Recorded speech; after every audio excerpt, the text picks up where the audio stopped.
L'assureur augmenté grâce à l'IA. Pourquoi j'ai choisi d'intituler ainsi ce nouveau numéro de podcast?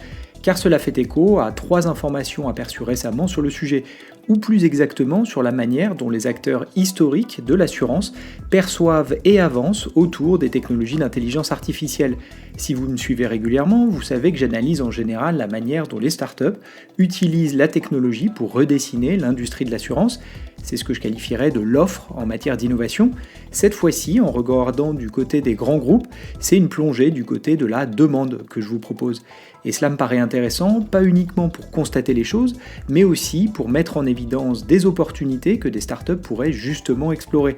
Et dans leur stratégie de go-to-market, en gros à qui je parle et ce que je dis, les startups ont tout intérêt à bien appréhender les besoins de leurs clients, les acteurs historiques.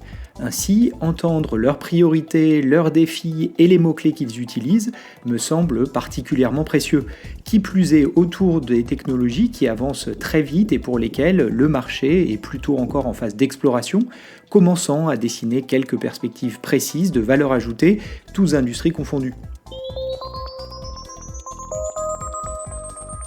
On commence par un panel organisé à Paris récemment par le cabinet de conseil Wavestone. À cette occasion, il réunissait plusieurs dirigeants et dirigeantes de l'assurance et l'un d'eux a partagé un résumé de l'échange sur LinkedIn.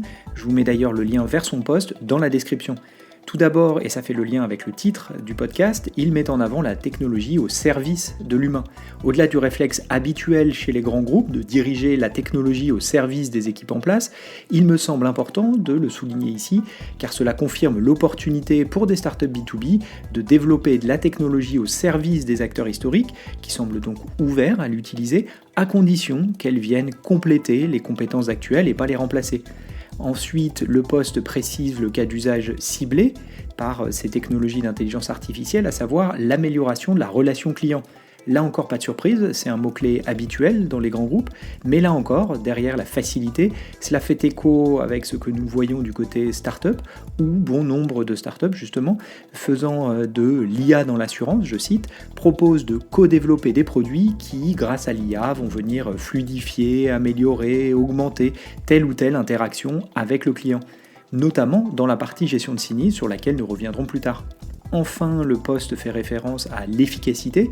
Cela fait écho, il me semble, à la notion d'efficacité opérationnelle qu'on entend de plus en plus ouvertement chez les acteurs historiques, la technologie devant permettre d'améliorer la marge en quelque sorte, ce qui est rendu plus prégnant dans un environnement où les hausses de tarifs doivent être contenues et la croissance est plus compliquée à atteindre.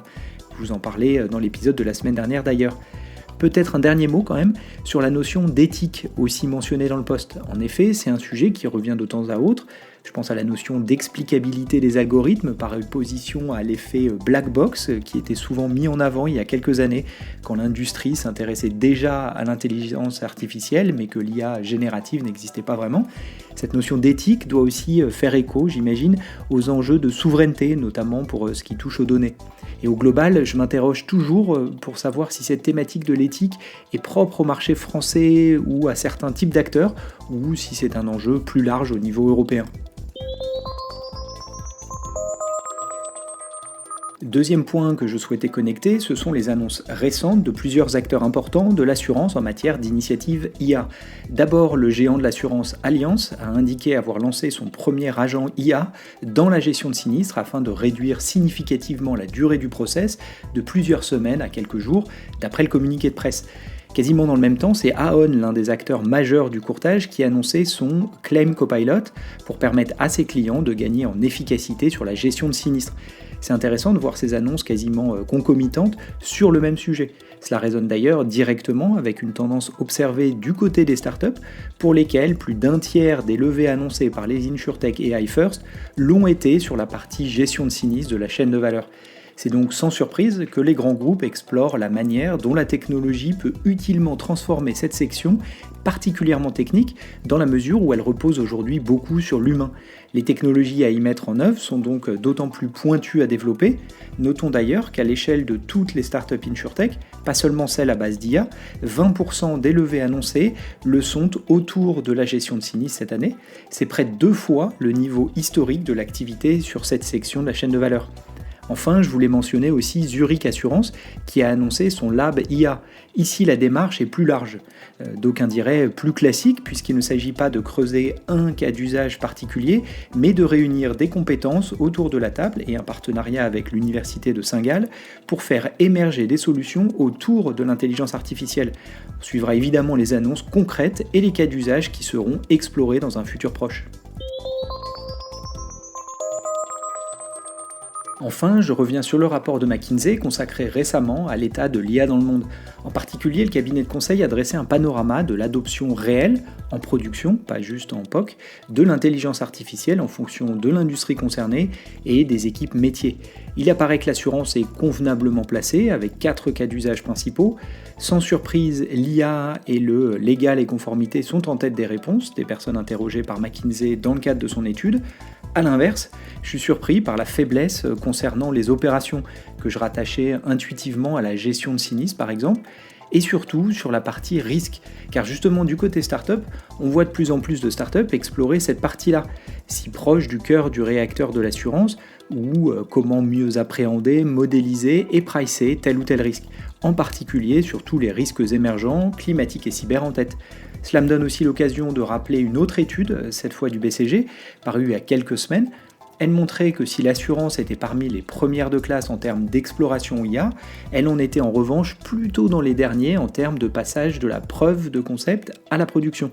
En effet, le BCG révélait que la plupart des initiatives IA étaient encore au stade de POC chez les assureurs. Et cela m'amène à m'interroger sur les 2 grandes tendances observées en matière de go-to-market chez les startups. D'un côté, celles qui font de l'IA dans l'assurance et en conséquence co-construisent telle ou telle solution avec leurs clients assureurs. En général, elles empilent rapidement les logos, mais je m'interroge évidemment sur leur pérennité dans le temps quand il s'agira de démontrer un ROI alors qu'aucune promesse précise n'aura été faite au début. A l'inverse, d'autres startups s'attaquent à un point de douleur précis et mettent en avant une valeur ajoutée spécifique grâce à l'IA bien sûr. Dans ce cas, elles retombent dans un processus de vente B2B classique qui peut durer 18 à 24 mois dans l'assurance, mais elles pourront sûrement plus facilement démontrer leur ROI en lien direct avec leur promesse initiale. Les exemples cités précédemment illustrent bien d'ailleurs ces 2 tendances. D'un côté, Allianz et Aon qui s'attaquent à un problème précis grâce à l'IA, quand Zurich cherche plus largement à utiliser l'IA dans l'assurance. Comptez sur moi évidemment pour suivre l'évolution de ces 2 dynamiques, car si j'ai une préférence a priori, je reste curieux de voir comment cela va évoluer dans un futur proche, avec 2 scénarios possibles bien sûr, soit les 2 modèles continuent à exister, soit à l'inverse, l'un prend le dessus sur l'autre. Pour aller plus loin, je vous propose de réécouter un précédent épisode du podcast dans lequel je faisais à l'inverse un panorama de l'intelligence artificielle dans l'insurtech, c'est-à-dire du côté startup, pour illustrer la manière dont ces jeunes pousses utilisaient la technologie pour apporter de la valeur dans l'assurance. À bientôt.